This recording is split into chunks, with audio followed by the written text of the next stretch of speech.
माननीय सदस्यहरू, म अब माननीय श्रम रोजगार तथा सामाजिक सुरक्षा मन्त्री डोल प्रसाद अर्याललाई श्रम रोजगार तथा सामाजिक सुरक्षा मन्त्रालय सम्बन्धी विनियोजन शीर्षकहरू माथिको छलफलमा उठेका प्रश्नहरूको जवाफ दिन समय उपलब्ध गराउँछु।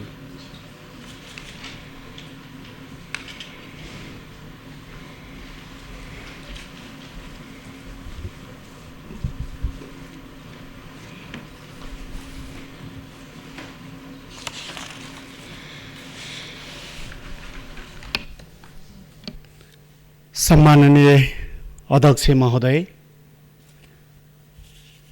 महोदयको अनुमतिले प्रोग्राम सभा 2081 असार 19 गते बुधबार राष्ट्रिय सभाको विनियोजन विधेयक माथिको छलफलमा सहभागी भई श्रम रोजगार तथा सामाजिक सुरक्षा मन्त्रालयका विषयमा धारणा व्यक्त गर्नुभएका माननीय ज्यूहरू, माननीय श्री झक्कु प्रसाद सुवेदी, माननीय श्री भगवती नेउपाने, माननीय श्री गोपी बहादुर सार्की आछामी, माननीय श्री सुमित्रा बिसी, माननीय श्री मनरूपा शर्मा र माननीय श्री विष्णु बहादुर विश्वकर्मा लगायत मान्यज्यूहरूलाई धन्यवाद दिन चाहन्छु। विनियोजन विधेयक 2081 का सम्बन्धमा सङ्घीय संसदको राष्ट्रिय सभा बैठकमा मन्त्रालयगत विनियोजन शीर्षक अन्तर्गत भएको छलफलको क्रममा श्रम रोजगार तथा सामाजिक सुरक्षा मन्त्रालयको वार्षिक विकास कार्यक्रम तथा बजेटका सम्बन्धमा माननीय सदस्यहरूबाट पेश भएका प्रस्ताव र उठान भएका विषयवस्तुहरू म एकचोटि जानकारी गराउन चाहन्छु। सम्माननीय अध्यक्ष महोदय, माननीय श्री झक्कु प्रसाद सुवेदी ज्यूबाट युवाहरूका बाध्यतावश वैदेशिक रोजगारीका लागि खाडी मुलुक गएका छन्। आन्तरिक रोजगारलाई प्रवर्धन गर्दै वैदेशिक रोजगारीमा जाने प्रवृत्तिको न्यूनीकरण गर्नुपर्ने, वैदेशिक रोजगारीलाई सुरक्षित बनाउन वैदेशिक रोजगारीमा जाने व्यक्तिलाई दिने अभिमुखीकरण तालिमका लागि बजेट न्यून रहेको, वैदेशिक रोजगारीबाट फर्केका व्यक्तिहरूका लागि सिप तालिम, रोजगारी, उद्यमशीलता विकास कार्यक्रमहरू विनियोजन विधेयकमा रहेको र तिनलाई प्रभावकारी बनाउनु पर्ने। त्यसैगरी माननीय भगवती नेउपानेबाट वैदेशिक रोजगारीबाट फर्केका व्यक्तिहरूलाई उत्पादनशील काममा लगाउने योजना कार्यान्वयन गर्नुपर्ने। त्यसैगरी माननीय श्री गोपी बहादुर सार्की आछामीबाट 7वटै प्रदेशमा सम्पन्न भएको श्रमदान रोजगार मेलाबारे सबै पक्षबाट सकारात्मक पृष्ठपोषण प्राप्त भएको, वैदेशिक रोजगारीमा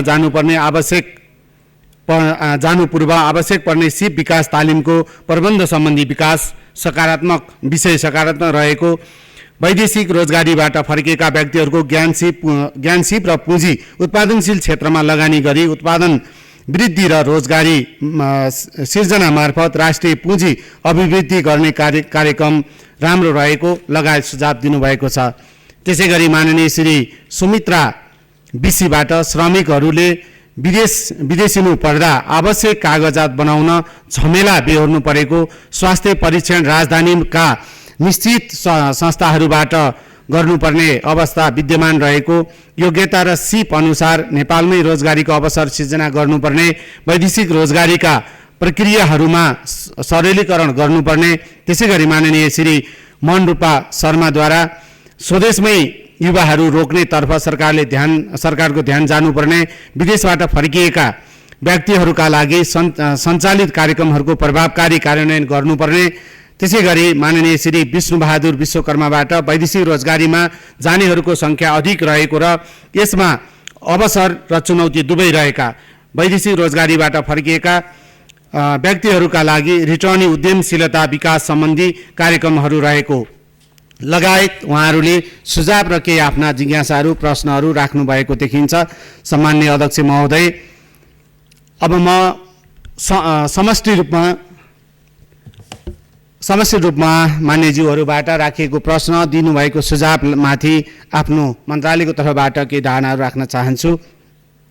सम्माननीय अध्यक्ष महोदय, विनियोजन विधेयक 2081 को विभिन्न शीर्षकहरूमाथि भएको छलफलका क्रममा श्रम रोजगार तथा सामाजिक सुरक्षा मन्त्रालय अन्तर्गतका शीर्षकहरूमाथि मान्यज्यूहरूबाट यस सम्मानित सदनमा महत्त्वपूर्ण विषयहरू उठान भएकोमा हार्दिक धन्यवाद व्यक्त गर्दछु।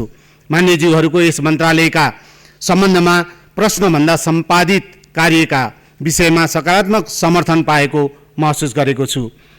आगामी दिनका कार्यक्रमहरूको प्रभावकारिताका लागि माननीयज्यूहरूले दिनुभएका सुझावहरूको मुख्यतः आन्तरिक रोजगारी, वैदेशिक रोजगारी, श्रम सम्बन्ध, योगदानमा आधारित सामाजिक सुरक्षा, सिप विकास र सेवा प्रवाहका सन्दर्भमा मलाई राम्रो कार्य सम्पादनका लागि मार्गदर्शन गर्नेछन्। नेपाली युवाहरू रोजगारीका लागि बाध्यात्मक रूपले विदेशिनुपर्ने अवस्थालाई अन्त्य गर्न देशभित्रै मर्यादित काम तथा उत्पादनशील रोजगारी पाउने वातावरण सुनिश्चित गर्ने प्रमुख उद्देश्यका साथ तीनै तहका सरकार एवं निजी क्षेत्र र सरोकारवालाहरूको सक्रिय सहभागितामा मिति 2081 जेठ 17 गते सम्माननीय प्रधानमन्त्रीज्यूबाट कोशी प्रदेशमा उद्घाटन भई जेठ 30 गते बागमती प्रदेशमा समापन भई श्रमदान रोजगार मेलाको पहिलो सत्र सातवटै प्रदेशमा सम्पन्न भएको छ। सिप विकास, उद्यमशीलता, आप्रवासन सेवा, रोजगार सेवा लगायत सबै प्रकारका श्रम तथा रोजगार सेवाहरू स्थानीय तहमा रहेको रोजगार सेवा केन्द्रबाट एकद्वार र एकीकृत रूपमा प्रदान गर्न एकीकृत श्रम तथा रोजगार सेवा सञ्चालन र व्यवस्थापन कार्यविधि 2080 स्वीकृत गरी स्थानीय तहबाट नै श्रम र रोजगार सम्बन्धी सेवाहरू एकीकृत रूपमा प्रवाह भइरहेको छ। वैदेशिक रोजगार ऐन 2064 को दफा 33 को ग र 39 को ङ बमोजिम नेपाली नागरिकहरूले वैदेशिक रोजगारीको क्रममा आर्जन गरेको सिप, पुँजी, प्रविधि, ज्ञान र अनुभवको उपयोग गर्दै उद्यमशीलता प्रवर्धन मार्फत उत्पादनशील रोजगारी र स्वरोजगार सिर्जना गर्नको लागि विभिन्न दात्री निकायहरूको सहयोगमा वैदेशिक रोजगारीबाट फर्किएका श्रमिकको पुनः एकीकरण सम्बन्धी परियोजनाहरू कार्यान्वयन भइरहेको छ। स्वदेशमै रोजगारी सिर्जना गर्ने उद्देश्यले प्रधानमन्त्री रोजगार कार्यक्रम, युवा रोजगारीका लागि रूपान्तरण पहल परियोजना, रोजगार प्रवर्धन कार्यक्रम जस्ता विविध कार्यक्रमहरू सङ्घ, प्रदेश र स्थानीय तहको सहकार्यमा सञ्चालनमा रहेका छन्। वैदेशिक रोजगारीबाट फर्किएका नागरिकहरूको ज्ञान, सिप र पुँजीलाई स्वदेशमा उपयोग गर्ने गरी रिटर्नी उद्यमशीलता कार्यक्रम सञ्चालन गर्ने तयारी भइरहेको छ। प्रधानमन्त्री रोजगार कार्यक्रमबाट चालु आर्थिक वर्ष 2080-81 को असार 19 गतेसम्म 52,508 जनाले औसत 81 दिनको रोजगारी प्राप्त गरेका छन्। प्रधानमन्त्री रोजगार कार्यक्रमलाई पुनर्संरचना गरी सिप विकास र उद्यमशीलतासँग आबद्ध गर्ने गरी प्रक्रिया अगाडि बढाइएको छ। श्रम बजारमा उपलब्ध रोजगारीका अवसर र रोजगारी खोजिरहेका श्रमिकहरूबीच तादम्यता कायम गर्न रोजगार बैंकको रूपमा कार्य गर्न राष्ट्रिय रोजगार व्यवस्थापन सूचना प्रणाली निर्माण गर्ने प्रक्रिया अगाडि बढाइएको छ। वैदेशिक रोजगारीबाट फर्की नेपालमा उद्यम गरेका उद्यमीहरूलाई राष्ट्रिय पुरस्कार वितरण गर्ने कार्य नियमित रूपमा सञ्चालन भइरहेको छ। सम्माननीय अध्यक्ष महोदय, श्रम स्वीकृतिको लागि निर्णयको तह घटाई 2 शिफ्टमा कार्यालय सञ्चालन गरी 1 घण्टा भित्रै श्रम स्वीकृति प्रदान गर्ने व्यवस्था गरिएको छ। साथै श्रम स्वीकृतिको दैनिक कोटा हटाइएको छ र 24 घण्टा आवेदन दिने व्यवस्था मिलाइएको छ, जसबाट नागरिकले हैरानी, लागत र समय घटेको छ। वैदेशिक रोजगारीमा जानु पूर्व श्रम स्वीकृति लिनका लागि आवश्यक पूर्व प्रस्थान अभिमुखीकरण तालिम PDOT-लाई क्रमशः निःशुल्क र यथाशक्य न्यूनतम शुल्कमा गर्ने गरी अध्ययन र आवश्यक गृह कार्य भइरहेको छ। वैदेशिक रोजगार सम्बन्धी सूचना तथा परामर्श प्रदान गर्ने कार्यलाई आगामी आर्थिक वर्ष 2081-82 देखि 77 वटै जिल्ला र 753 वटै स्थानीय तहमा विस्तार गरिएको छ। साथै वैदेशिक रोजगारीलाई सुरक्षित, मर्यादित, पहुँचयोग्य बनाउने उद्देश्यले व्यक्तिगत र पुनः श्रम स्वीकृति सम्बन्धी सहजीकरण सेवा 753 वटै स्थानीय तहमा रहेको रोजगार सेवा केन्द्र मार्फत हुने व्यवस्था गरिएको छ। वैदेशिक रोजगारीको सिलसिलामा मृत्यु हुने मृतकका परिवारलाई दिइने क्षतिपूर्ति बापतको रकम 7 लाखबाट बढाई 10 लाख हुने गरी प्रस्ताव गरिएको छ। अङ्गभङ्ग वा मृत्यु भएका कामदार र निजका परिवारलाई उपलब्ध गराउने आर्थिक सहायता तथा छात्रवृत्ति सम्बन्धी सेवालाई समेत अनलाइन मार्फत प्रदान गर्ने व्यवस्था मिलाइएको छ। वैदेशिक रोजगार बोर्डको तथ्याङ्क अनुसार 2078-79 देखि चालु आर्थिक वर्षको जेठ मसान्तसम्म वैदेशिक रोजगारीमा गएका नेपालीहरूको 4080 को मृत्यु तथा 1262 जना अङ्गभङ्ग भएका छन् भने निज वा तिनका परिवारलाई रु 2 अर्ब 14 करोड 36 लाख 27 हजार आर्थिक सहायता उपलब्ध गराइएको छ। वैदेशिक रोजगारीको सन्दर्भमा हुने अनेकन ठगी लगायतका गुनासाहरू र श्रमदान कल सेन्टरमा प्राप्त भएका सबै प्रकारका गुनासाहरू समयमै सम्बोधन गर्ने व्यवस्था गरिएको छ। साथै इजाजत प्राप्त संस्थाहरूबाट मन्त्रालय र मातहतका निकायहरूले कमिसन उठाएको सूचना प्रमाण सहित दिएमा दोषीलाई 24 घण्टाभित्र कारबाही हुने बेहोरा जानकारी गराउन चाहन्छु। सामान्य अध्यक्ष महोदय, विदेशमा अल्पत्र परेका नेपाली कामदारहरूलाई उद्धार गरी तत्काल आश्रय प्रदान गर्न 4 वटा देशहरू ओमान, कुवेत, साउदी अरब र इजरायलमा वैदेशिक रोजगार बोर्डबाट रु 15 लाखका दरले जम्मा रकम रु 60 लाख उपलब्ध गराइएको छ। यो नियोगहरूलाई उपलब्ध गराइएको जानकारी गराउन चाहन्छु। Qatar, Malaysia, Dubai, UAE, Saudi Arab, दक्षिण कोरिया, बहराइन, कुवेत, ओमानमा श्रम काउन्सिलर र श्रम सहचारी परिचालन गरिएको छ। साथै कूटनीतिक नियोगसँग प्रभावकारी समन्वय गरिएको छ। श्रमिकहरूको हक हितलाई ध्यानमा राखी नयाँ श्रम गन्तव्य मुलुकको खोजी र श्रम सम्झौताको नवीकरण गर्ने कार्यलाई अगाडि बढाइएको छ। सोही अनुरूप जर्मनी र रोमानियासँग नयाँ श्रम सम्झौता भएको छ।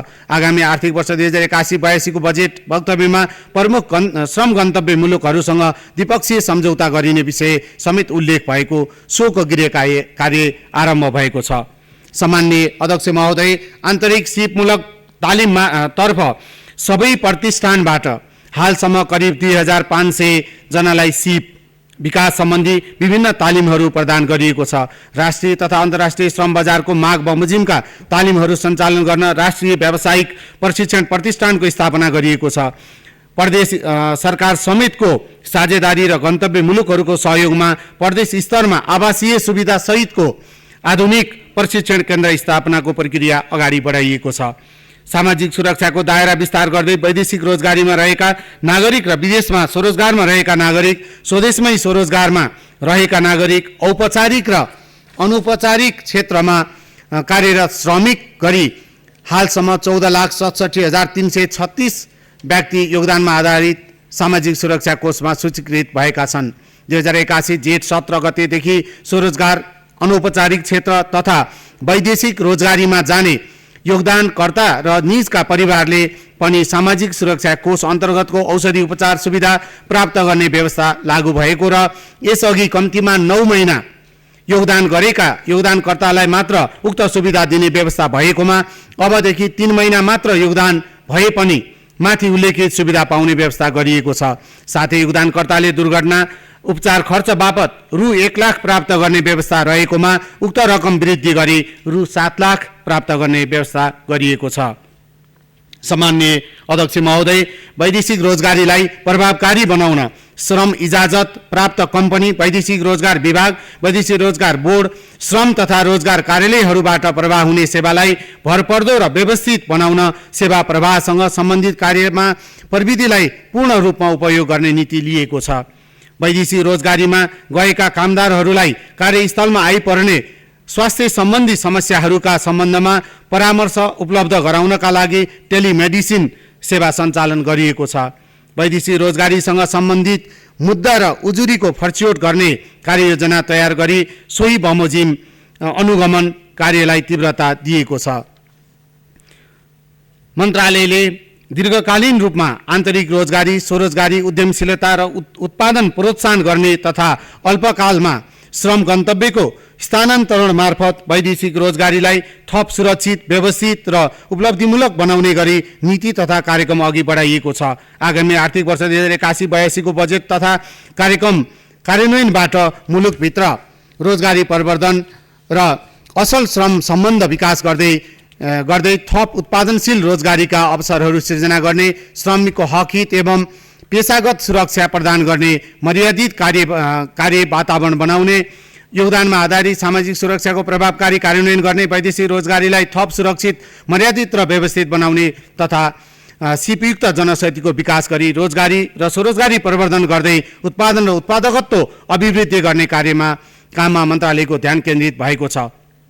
छलफलको क्रममा यस मन्त्रालयका सम्बन्धमा प्रश्न सोध्नुहुने र विभिन्न सुझावहरू दिनुहुने मान्यज्यूहरूलाई पुनः एकपटक धन्यवाद दिन चाहन्छु। अन्तमा सम्मान्य अध्यक्ष महोदय, मैले श्रम मन्त्रालय सम्हालिसके पछाडि नेपालमा हाल सञ्चालनमा रहेका सबै व्यवसायी साथीहरूसँग, निजी क्षेत्रसँग र विभिन्न समस्यामा परेका नागरिकहरूको विभिन्न छलफल र त्यसका हामीलाई प्राप्त सूचनाहरूको आधारमा आगामी वर्षदेखि लागू हुने गरी विदेश जाँदाखेरि ब्याङ्कले बिना धितो ऋण उपलब्ध गराउने र विदेश जाँदाखेरि व्यवसायीहरूलाई तिर्नुपर्ने सेवा शुल्क पनि न्यूनतम सेवा शुल्क हामीले चाहिँ निर्णय गराएर जुन अहिले बजारमा हरेक वर्ष करिब 2 खर्ब 1 अर्बभन्दा बढीको ठगी भएको सूचना प्राप्त भइरहेको छ, यसको अन्त्य गर्ने प्रयास गरिएको छ। त्यसकारणले मैले मान्यज्यूहरूबाट आएको यो सुझाव र यो प्रश्नहरूलाई आफ्नो एउटा मार्गदर्शन र मैले आफूले गर्नुपर्ने मेरो क्षेत्रबाट मेरो विवेकले मैले मेरो क्षमताले भ्याएसम्म वैदेशिक रोजगारीलाई व्यवस्थित र सुरक्षित गर्नेदेखि आन्तरिक रोजगारी र आन्तरिक स्वरोजगार उत्पादनको लागि त्यसमा पहल गर्ने प्रतिबद्धता समेत व्यक्त गर्न चाहन्छु। धन्यवाद, नमस्कार। मान्य सदस्यहरू, मान्य श्रम रोजगार तथा सामाजिक सुरक्षा मन्त्री डोल प्रसाद अर्यालले दिनुभएको जवाफका सम्बन्धमा स्पष्टीकरण माग गर्न चाहनुहुने मान्य सदस्यहरूलाई समय उपलब्ध गराउँछु। विनियोजन विधेयक अन्तर्गत सम्बन्धित मन्त्रालयको विनियोजन शीर्षकमाथिको छलफलमा भाग लिनुभएका मान्य सदस्यहरूले मात्र स्पष्टीकरण माग गर्न पाउनुहुने ब्यौरा जानकारी गराउँछु।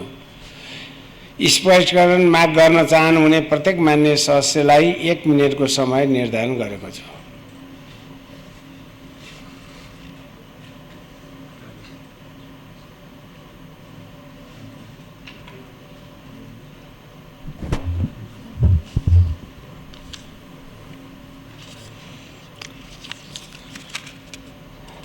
मान्य सदस्य राधेश्याम पासवान।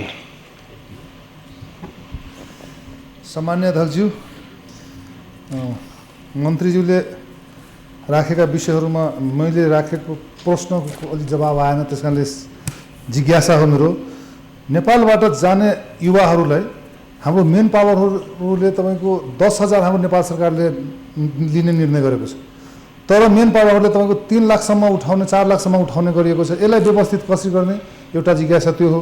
अर्को जिज्ञासा के हो भने विदेशमा हाम्रो युवाहरू काम गर्न गएको छ, तर अरू देशको युवाहरूलाई तलबहरू बढी हुन्छ र हाम्रो देशबाट जाने युवाहरूको तलब कम छ, यसलाई पनि कसरी व्यवस्थित गर्ने हो भन्ने मेरो जिज्ञासा हो। धन्यवाद।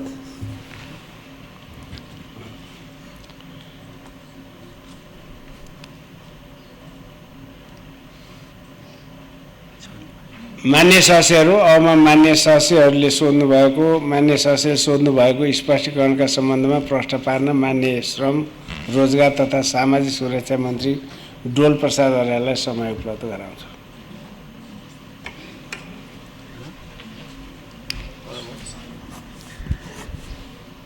सम्मान्य अध्यक्ष महोदय, मान्य सदस्यज्यूको प्रश्नमा जवाब छुटेकोमा क्षमा प्रार्थी छु। यहाँले अहिले गर्नुभएको प्रश्न र विगतमा पनि त्यही गर्नुभएको थियो होला भन्ने आशा गर्दै यहाँको जिज्ञासाको जवाब दिन कोसिस गर्नेछु। नेपालबाट विदेशिने तमाम नागरिकहरू, मैले अघि पनि अलिकति अन्तिममा भनेको थिएँ, यसलाई हामीले सूक्ष्म तरिकाले अध्ययन गऱ्यौँ। मेरो करिब 124 दिन यसपटकको मन्त्रालय बस्दै गर्दा मैले यसमा धेरै नै अध्ययन र एउटा निर्णय गर्ने तयारीमा फाइल पनि अगाडि बढेको अवस्था छ।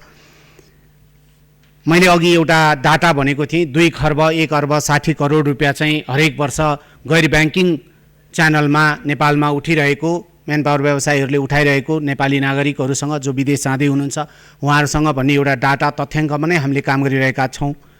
त्यस कारणले यो भनेको यहाँले बुझ्नु भएकै कुरा हो। नेपाल सरकारले 10,000 रुपियाँ वा फ्री टिकट फ्री भिसा वा 10,000 रुपियाँ सेवा शुल्क लिएर विदेश पठाउन पाउने जुन निर्णय गर्यो, त्यो निर्णय गर्दा कति दूरगामी अध्ययन गरेर त्यो निर्णय गरियो, त्यो विषयमा म बहस गर्न चाहदिनँ।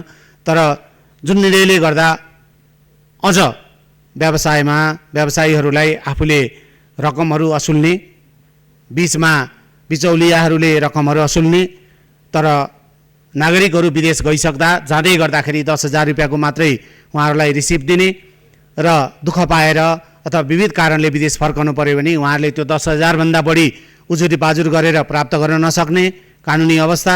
त्यसकारणले यो एउटा चाहिँ जटिल र अत्यन्तै यो दर्दनाक अवस्था हामीले अध्ययन गरिसके पछाडि हामीले त्यसैका आधारमा मैले अघि पनि भने कोही पनि नेपाली नागरिक बाध्यतावश विदेश जानुपर्छ र उहाँसँग रकम छैन भने मिटर ब्याज, सहकारी अथवा चोके ब्याज अथवा कहीँ आफ्ना जायजेथा बेचेर विदेश जान नपरोस् भनेर जानु नै पर्दा पनि थोरै रकम तिरेर जानुपर्ने वातावरण बनाउनुपर्छ भनेर यसलाई अत्यन्तै राम्रो अध्ययन गरेर हामीले सेवा शुल्कको विषयमा छलफल गरिरहेको र जसले गर्दा नेपाल सरकारलाई अरबौं रुपियाँ